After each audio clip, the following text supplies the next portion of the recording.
hay que tener cuidado con este tipo. Se pasa en la esquina pugilato. ¿Y por qué? Lo que quiere es pasar el rato. Usa un antifaz para disimular. Con la cerveza, con la tequila, ahogar las penas de una mentira. Él nunca iba a pensar que él iba a pagar con la misma moneda al final.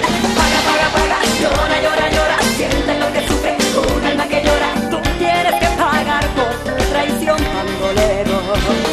Y busca, busca, busca a alguien que console ese corazón que ya nadie quiere. Y todo el mundo conoce quién tú eres. Y te voy a decir ahora, y tú eres malo, descarado, bandolero y brujo. Y todo malo tú lo tienes. Tú pensabas que alguien te iba a querer. Que equivocado estás.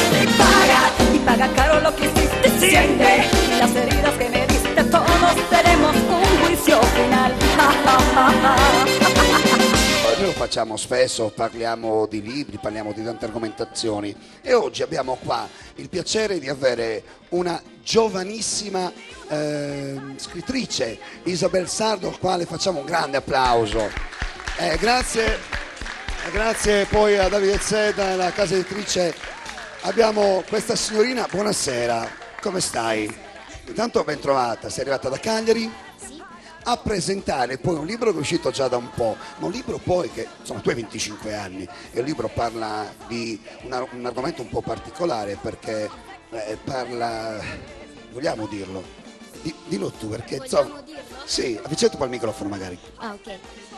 Sì, allora è una storia, io non inizierei dal fatto in sé, ecco, descriviamo il libro a linee e a tratti particolari, nel senso che è un libro che parla di una protagonista che affronta 3 vite e 3 confini differenti. Ovviamente queste vite sono tutte sue. Certo. E sono sue perché lei da bambina subisce un trauma che la porta nel corso della sua vita ad attraversare diverse situazioni. Ecco perché, insomma, 3 confini e 3 mondi differenti. È il mio compleanno.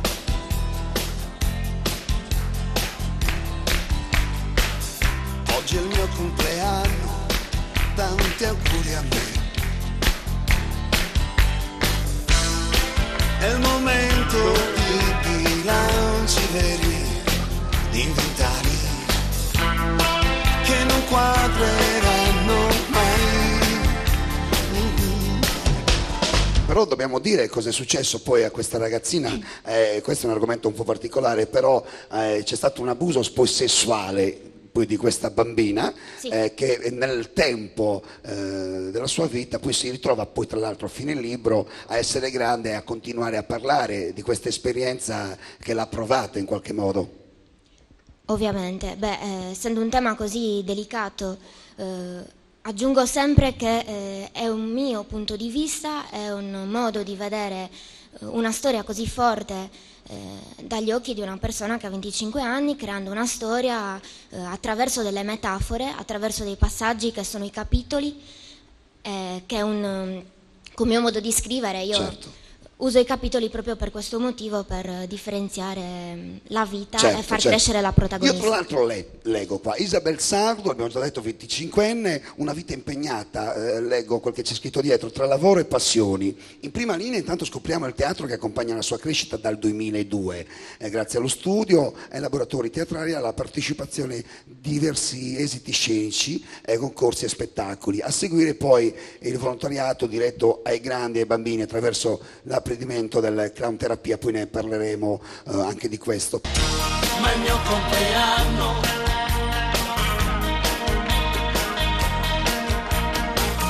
Oggi è il mio compleanno, tanti auguri a me. Che tipo di teatro ami? Che tipo di teatro fai? Tutto quanto, ecco. Io attualmente studio in un laboratorio teatrale della compagnia Ciaica. Questo da 7 anni ad oggi, quindi insomma mi ha insegnato tanto. 7 anni ho iniziato che ero veramente una bambina, mi ha dato tanto dal punto di vista artistico e anche interiore come persona. Da qui ho preso molto anche nei miei libri, penso, e questo mi suggeriscono gli altri, c'è un non so che di teatrale o cinematografico in quello che scrivo. Poi lascio giudicare insomma chi legge, però questo mi Assolutamente. dicono. E allora tanti auguri a voi.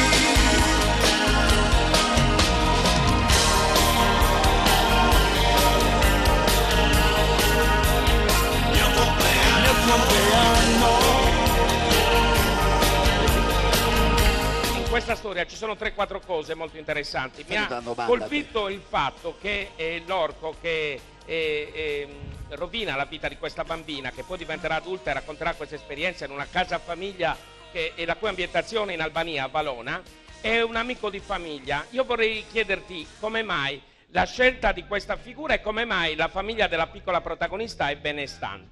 Allora, la famiglia è benestante per una scelta puramente casuale, perché spesso si sente dire al telegiornale che, almeno mi è capitato, poi non so se anche a voi, quel mostro a tutti ne parlavano bene, sembrava un bravo ragazzo, non aveva mai fatto niente di male, era così simpatico, famiglia benestante.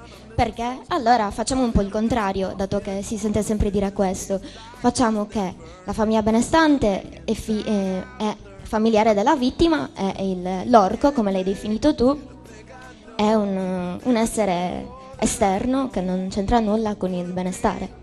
Noi abbiamo detto anche poc'anzi nella prima parte del nostro programma che questo libro è un romanzo, ma è esistita sul serio questa storia, sì o no? Perché tu mi hai parlato anche che hai pescato da qualche parte, tanto mi hai detto molto spesso nei telegiornali si parla di queste cose in maniera un po' così e io ho voluto un attimino sottolineare certi aspetti anche della nostra vita, ma questa storia poi è esistita sul serio? Allora, mi dai lo slancio per parlare per ore. Allora, quanto dura questa trasmissione? Abbiamo 90 minuti di trasmissione. Allora, la risposta è banale, nel senso che purtroppo, come ho detto prima, al telegiornale tante volte sentiamo questi episodi di brutalità nei confronti soprattutto dei bambini. Quindi ha un che di verità già per questo. In più io ho avuto la possibilità di stare a contatto con delle persone che hanno subito anche questo tipo di violenze, perché ho fatto del volontariato in una casa famiglia e ho potuto avvertire quanto dolore, ma più che quanto dolore, quanta necessità ha una persona che ha subito un trauma del genere di dover comunicare con qualcuno di cui si fida un dolore così grande.